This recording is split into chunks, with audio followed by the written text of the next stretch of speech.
Pada tahun 1816, Belanda berhasil mengalahkan pasukan Inggris di daerah Tuntang Salatiga.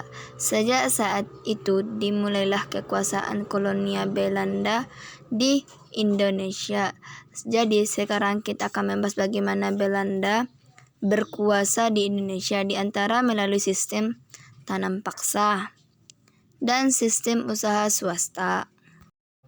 Sejak pada masa kekuasaannya, kondisi perekonomian Belanda maupun tanah jajahannya sedang masa krisis karena mengeluarkan dana untuk biaya perang.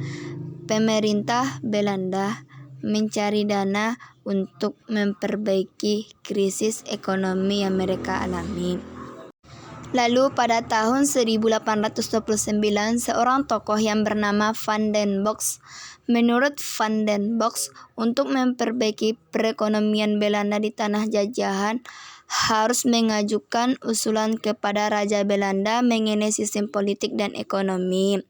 Van den Bosch berprinsip bahwa tanah jajahan adalah sepi parah yang harus dieksploitasi semaksimal mungkin untuk keuntungan penjajah. Sistem penamaan menurut Van den Bosch diberlakukan dengan memanfaatkan kaum pribumi dengan cara kerja rodi. Kaum pribumi wajib ikut kerja. Konsep Van den Bosch inilah dikenal dengan istilah kultursel yang artinya tanam paksa. Usulan tanam paksa ini disetujui oleh Raja Belanda. Van den Bosch kemudian diangkat sebagai Gubernur Jenderal yang berkuasa di Indonesia Pulau Jawa.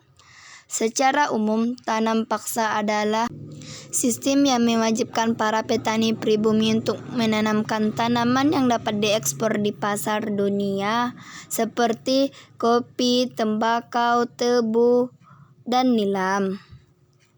Secara rinci, beberapa ketentuan tanam paksa, di antaranya Lembaga Negara tahun 1834 nomor 22. Lembaga negara tersebut berisi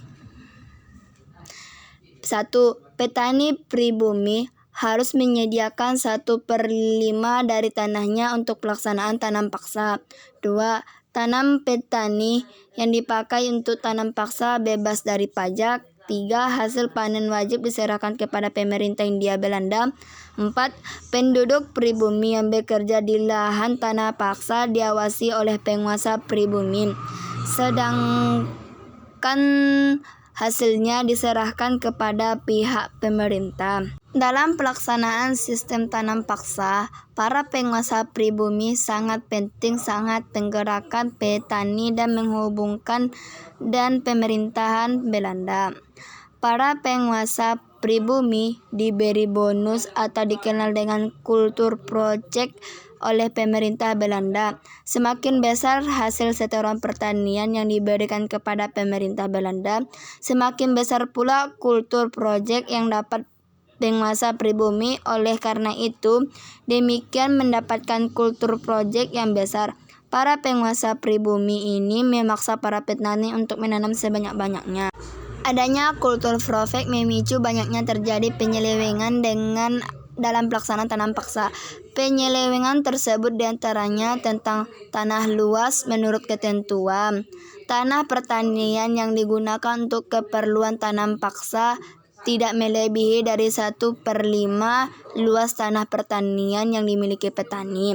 Namun dalam pelaksanaannya lebih dari 1/5 bahkan lebih dari 1/2 luas tanah petani yang digunakan untuk tanam paksa. Dapat dikatakan pelaksanaannya sistem tanam paksa Pelaksanaannya umum tidak sesuai dengan ketentuan baik dari segi luas tanah maupun waktu tanaman dan sebagainya.